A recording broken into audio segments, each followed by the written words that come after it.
আপনি কি জানেন আপনি আপনার বাইকের কি ক্ষতি করতেছেন এবং আপনি স্লোলি এটাকে কিল করতেছেন। আপনি জানেনও না যে এটা আস্তে, আস্তে ডেড এর দিকে যাচ্ছে। আজকে আপনাদের সাথে আমি কিছু কমন মিস্টেক যেটা নতুন পুরাতন অনেক রাইডারই করে এবং অজ্ঞাতবশতই করে এবং তারা জানেও না যে তাদের এটা ভুল হচ্ছে এবং তারা ধীরে, ধীরে তাদের বাইককে একটা সিরিয়াস ট্রাবল এর দিকে নিয়ে যাচ্ছে। আজকে সেই বিষয়গুলো নিয়ে আলোচনা করব। তো hey everyone, this is Shamsul Arifin Pias and you are watching Noob Rider. Welcome to another blog.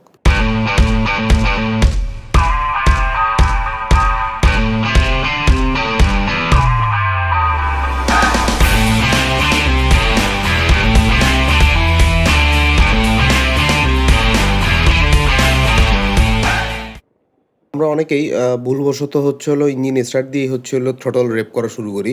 কিছু, কিছু মানুষ তো এমনভাবে রেপ করে যেন হচ্ছে হলো তারা MotoGP-তে অংশগ্রহণ করতেছে। এটা কোনো কুল জিনিস না। ইঞ্জিন অয়েলটা আপনার পুরা ইঞ্জিনে ওয়ার্ম আপ করতে কিছু সময় নেয়। এট লিস্ট 30 to 60 সেকেন্ড নেয়। তো আপনি যদি ওই সময়টা না দিয়ে ইনস্ট্যান্ট হচ্ছে হলো আপনার রেভ করা শুরু করেন, আপনি লিটারেলি আপনার ইন্টারনাল বিভিন্ন পার্টসকে ড্যামেজ করতেছেন, যেহেতু ইঞ্জিনটা সকালবেলা হোক বা যে কোনো ঠান্ডা অবস্থায় হোক কোল্ড অবস্থায় ছিল এবং ইঞ্জিনটা প্রপারলি গরম হয় নাই। এটার জন্য আমি নর্মালি হচ্ছে হলো আমি ৫ মিনিটের মতো আমার হচ্ছিলো সকালবেলা বাইকটা স্টার্ট দিয়ে কোল্ড স্টার্ট দিয়ে রাখি শীতকালে বিশেষ করে। নর্মালি হচ্ছে হলো 30 to 60 সেকেন্ড যদি আপনি স্টার্ট দিয়ে রাখেন, এটাও লাগবে না। আপনি যদি হচ্ছে হলো আপনার বাইকটা যখন আপনি সকালে স্টার্ট দিবেন তখন অবশ্যই বাইক তো মুছবেন। মুছতে আপনার অ্যাটলিস্ট 30-60 বা 120 সেকেন্ড 2 মিনিটের মতো লাগবে। তো ওই টাইমের মধ্যে যদি হচ্ছে হলো আপনি ইঞ্জিন স্টার্টটা দিয়ে রাখেন, ইঞ্জিন অয়েলটা প্রপারলি পুরা ইঞ্জিনে ছড়াইতে টাইম পাচ্ছে এবং ইঞ্জিনটা ওভারঅল একটা ওয়ার্ম আপ হচ্ছে। তখন তারপরে যদি আপনি রেভ করেন, এটা কোনো সমস্যা হবে না। কিন্তু আপনি কোল্ড অবস্থায় যদি আপনি রেভ করা শুরু করেন, আপনার ইঞ্জিনের ইন্টারনাল পার্টস আস্তে, আস্তে ড্যামেজ হওয়া শুরু করবে। এটা খুবই খারাপ এবং আপনার চেষ্টা করবেন হচ্ছে হলো যখন স্টার্ট দিবেন, অনেক কার্বোরেটর ইঞ্জিনে হালকা একটা রেভ দেওয়া লাগে স্টার্টের জন্য অনেক বাইকে।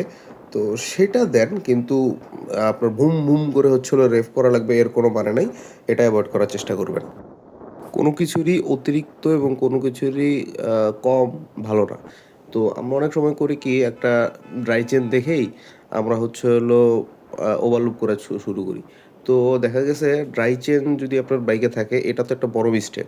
আর ড্রাই চেন থাকার পরে যদি আপনি ওভারলুক করেন তাহলে হচ্ছে হলো যে আপনি লুব্রিকেশনটা ইউজ করছেন, আইদার হতে পারে সেটা ইঞ্জিন অয়েল, গিয়ার অয়েল বা চেইন লুবের বিভিন্ন আমরা পাই। অনেকে আবার কিছু, কিছু বুদ্ধিমান মানুষ গ্রিজ ইউজ করে। তো দেখা গেছে সেটা হচ্ছে হলো আস্তে, আস্তে ছড়ায় যাবে। এখন এটা আপনার ব্রেকে ছড়াইতে পারে, বাইকের ভিতরে ছড়াইতে পারে, ময়লা টানবে বেশি। তো এটা আসলে ভালো না। আপনি ওভারলুপ করেন বা আন্ডারলুপ করেন, কোনোটাই ভালো না। এটার সহজ সমাধান হচ্ছে হলো আপনি চেনটাকে ফার্স্টে ক্লিন করেন, তারপর তাকে প্রপারলি লুপ করেন। সে তখন ওভার হোক ব্যাপার না। এরপর যে এক্সেস লুপটা থাকবে, এটা আপনি হচ্ছে হলো ওয়াইপ অফ করে দেন। তো সেই যে আপনার এক্সট্রা লুপটা আছে সেটা চলে যাবে। আর এক্সট্রা লুপ সবচেয়ে বড় সমস্যা হলো, এক্সট্রা লুপ হচ্ছে হলো আপনার ময়লা টানবে। রাস্তাঘাটে প্রচুর ধুলাবালি। আপনি বাংলাদেশে বাইক চালান, বাংলাদেশের রাস্তায় কী পরিমাণ ধুলাবালি এটা তো আপনি জানেন। তো সেই ধুলাবালিটা আপনার চেনে টানবে, চেন এবং স্পকেটের ভয়ানক ক্ষতি করবে। আপনি হয়তো ভিজুয়ালি দেখতে পারতেছেন না ক্ষতি করবে, কিন্তু তার যে লাইফ টাইমটা ছিল সেইটা কমায় আনবে। এখন আপনি ধরেন একটা জিনিস হলো 10,000 কিলোতে চেঞ্জ করতেন, সেই জিনিসটা 5,000 পর পর আপনি চেঞ্জ করতেছেন। তা আপনার খরচ কি ডাবল হয়ে যাচ্ছে না? হয়তো আপনি 5,000 ভালো চালান, এটা 5,000 পরে আপনার চেঞ্জ করা লাগলো। That is useless. So change সবসময় চেষ্টা করবেন আন্ডারও না, ওভারও না, প্রপারলি লুক করার। আমরা অনেক সময় রাইডিংয়ের ক্ষেত্রে দেখা যায় যে ক্লাচের উপর আমরা হাত রেখে রেস্ট করতে থাকি। তো অনেক সময় হয় কি, সেই ক্লাচে হলো হালকা একটা চাপ পড়ে থাকে, অথবা হচ্ছে হলো অনেকে হাফ ক্লাচ করে গাড়ি চালায়।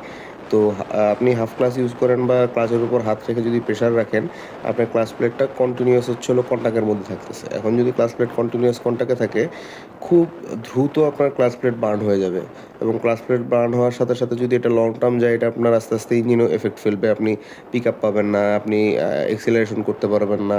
তো ওভারঅল অনেক দিক দিয়ে সমস্যা আসে। তো সবসময় চেষ্টা করবেন হচ্ছে হলো যে ক্লাচের উপর হাত না রাখতে। ক্লাচ আপনাকে বাইকে দেওয়া হয়েছেই শুধুমাত্র হলো আপনার লো স্পিডে ইঞ্জিন স্টার্ট অফ হয়ে যাওয়া এবং গিয়ার শিফটের জন্য। এই ছাড়া ক্লাচের বাইকে কোনো কাজ নাই। সো আপনি ক্লাচটা শুধু ইউজ করবেন গিয়ার শিফটিংয়ের জন্য। এখন যদি সিগন্যালে থাকেন, ট্রাই করবেন নিউট্রালে চলে যেতে। যদি নিউট্রালে যাওয়ার অপশন না থাকে, তাহলে হয়তো একটা অল্প সময়ের জন্য আপনি ক্লাচ ধরলেন, কিন্তু লং টার্মের জন্য আপনি কখনোই ক্লাচ ধরবেন না, ক্লাচ প্লেট পুড়ে যাবে। তো এই জিনিসটা সবাই একটু মনোযোগের সাথে দেখবেন। ক্লাচ প্লেট এভাবে নষ্ট করার আসলে কোনো মানে নাই। যেটা আপনি জানেন যে ক্লাচ প্লেট নষ্ট হচ্ছে না, না করেও থাকা যাবে, তো ক্লাচ প্লেটটা আসলে নষ্ট করার কোনো মানে নেই। বাইক ওয়াশের ক্ষেত্রে অবশ্যই সতর্ক থাকা দরকার। আমাদের এলাকা বা আশপাশে যেসব বাইক ওয়াশের জায়গা পাওয়া যায়, এরা অ্যাকচুয়ালি খুব হাই ফোর্সের আপনার পানি ইউজ করে। হাই ফোর্সের পানি ইউজ করে তাদের যেটা সুবিধা, তাদের বিভিন্ন জায়গায় ডলে, ডলে পরিষ্কার করার থেকে পানির ফোর্সেই তারা হচ্ছে হলো আপনার ময়লাগুলি সব ফালায় দিচ্ছে। এখন পানির ফোর্স যদি অতিরিক্ত হয়, সেক্ষেত্রে ধরেন আপনার ডিস্ক কিন্তু দৃশ্যত টাল না হলেও ডিস্কে কিন্তু হালকা পানির ফোর্স বেশি হলেও ডিস্ক টাল হয়ে যায়, যেটা আপনার আস্তে, আস্তে করে ডিস্কটা খুব দ্রুত বাদ যাবে। এরপর যদি আপনি চেনের মধ্যে হচ্ছে হলো অতিরিক্ত ফোর্সে পানি দেন, আপনার চেন স্পকেট বাঁকা হয়ে যেতে পারে, চেনের ক্ষতি হতে পারে, বিভিন্ন জায়গায় রাস্ট পড়তে পারে, দেখা গেছে রং উঠে যেতে পারে, বা কোথাও ইলেকট্রিক শর্ট সার্কিট হতে পারে। তো আপনার কখনোই হচ্ছে হলো যারা হাই প্রেশারে আপনার বাইক ওয়াশ করে তাদেরকে অ্যাভয়েড করেন। যেখানে আপনার সফট স্প্রে আছে, সেখানে আপনি বাইক ওয়াশ করেন। আপনার সেনসিটিভ জায়গা থাকে, কিছু বাইকের মিটারে পানি ঢোকে, মিটার থেকে শুরু করে বাইকের কিছু ইলেকট্রিক্যাল ওয়্যারিং আপনি পারলে হচ্ছে হলো ওগুলি ঢেকে রাখেন। এবং অবশ্যই, অবশ্যই বাইক ওয়াশ শেষে বাইক প্রপারলি ড্রাই করবেন। কখনোই আপনার হচ্ছে হলো বাইক এই ভেজা অবস্থায় রাখবেন না। তাতে দেখা গেছে লোহার যেই জায়গাগুলি আছে, যদি কোথাও রং উঠে যেয়ে থাকে বা রং হালকা নষ্ট হয়ে যায়, সেক্ষেত্রে সেখানে দেখবেন রাস্ট পড়া শুরু হয়ে গেছে। তো আপনি কখনোই আপনার বাইকে জং ধরাতে চাবেন না। সবসময় চেষ্টা করবেন যেখানে সফট ওয়াশ করে সেখান থেকে বাইক ওয়াশ করা। টায়ার প্রেশার বাইকের খুবই ইম্পর্টেন্ট একটা জিনিস। এটা নিয়ে আমি আগেও ভিডিও বানিয়েছি। আপনার যদি লো টায়ার প্রেশার থাকে, আপনি মাইলেজ কম পাবেন, বাজে হ্যান্ডেলিং পাবেন বাইকের। আর টায়ার প্রেশার হাই থাকলে আপনি রাস্তায় গ্রিপ কম পাবেন, ব্রেকিং ফিডব্যাক কম পাবেন এবং চাকা তাড়াতাড়ি ক্ষয় হবে। তো অতিরিক্ত বা কম কোনোটাই ভালো না, আগেও বলছি। তো আপনার হচ্ছে হলো চাকার এয়ার প্রেশার আপনি গেস না করে চাকার এয়ার প্রেশার পারলে আপনি প্রতি সপ্তাহে চেক করান। এটা হচ্ছে হলো তাদের জন্য যারা চাকায় জেল ইউজ করে না। জেল ইউজ না করলে আপনি প্রতি সপ্তাহে 20 টাকা করে খরচ করে চেক করে নেবেন, কোনো সমস্যা নেই। জেল ইউজারদের ক্ষেত্রে যে সমস্যা হয়, জেল ইউজারদের ক্ষেত্রে আপনার যে পিনটা থাকে সেখানে জেল উঠে এসে সেটা বন্ধ করে দেয় এবং হাওয়া খুব তাড়াতাড়ি কমতে থাকে।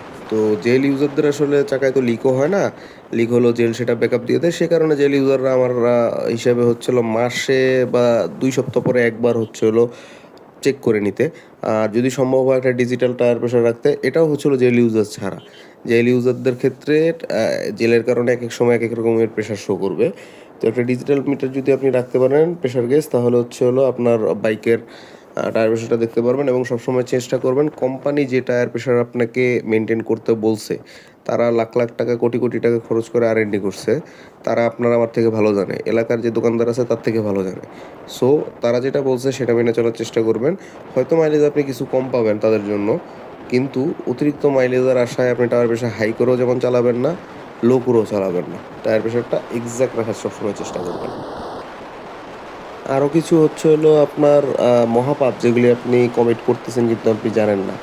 তার মধ্যে কিছু হলো ইঞ্জিন অয়েলকে মিক্স করে দেওয়া, তারপর ব্রেক প্যাড যে ক্ষয় হচ্ছে সেটা ইগনোর করা সম্পূর্ণরূপে, তারপর আপনার ফুয়েল ট্যাঙ্ককে প্রায় খালি হতে দেওয়া, বাইক ঠেলে আবার পাম্পে যেয়ে আবার ভরে চালানো, ফুয়েলের দিকে খেয়াল না রাখা, তারপর কিপিং আপনার হচ্ছে হলো যে সেম এয়ার ফিল্টারটা আছে এটা আপনি লং টার্ম একই এয়ার ফিল্টার দিয়ে চালানো। তো আপনি যদি উপরের এই 4টা কাজ করে থাকেন, আপনি আপনার বাইকের পারফরমেন্সকে হার্ট করতেছেন না, আপনি এই দিক দিয়ে টাকাও খোয়াচ্ছেন। আস্তে আস্তে হচ্ছে হলো আপনার বাইকের এই 400-500 টাকার কাজের জন্য আলটিমেটলি পরে যেয়ে দেখবেন হচ্ছে হলো 40,000-50,000 টাকার কাজ নিয়ে টান দিছে, আপনি বাইক চালাবেন না, বাইক ফালায় রাখবেন। তো আলটিমেটলি কি লাভ আপনার হচ্ছে? আপনার তো হচ্ছে না। তো চেষ্টা করবেন হচ্ছে হলো এই জিনিসগুলি ঠিক করে ফেলার। আর আপনার বাইক আপনার থেকে ডিজার্ভ করে বেটার ট্রিট। ও আপনি যদি আপনার বাইককে ঠিকমতো ট্রিট করেন, এটা আপনাকে লং রানে থ্যাঙ্কস দিবে এবং লং ইয়ার পর্যন্ত আপনাকে চালাইতে এটা সাহায্য করবে এবং আপনার রিপেয়ার বিল যেটা আছে সেটা সর্বনিম্ন করার চেষ্টা করবে। তো আপনি যদি এই মিস্টেকগুলির কোনোটা করে থাকেন, বি অনেস্ট, কমেন্টে আমাকে জানান আপনারা এই ভুলগুলি করতেছেন কিনা।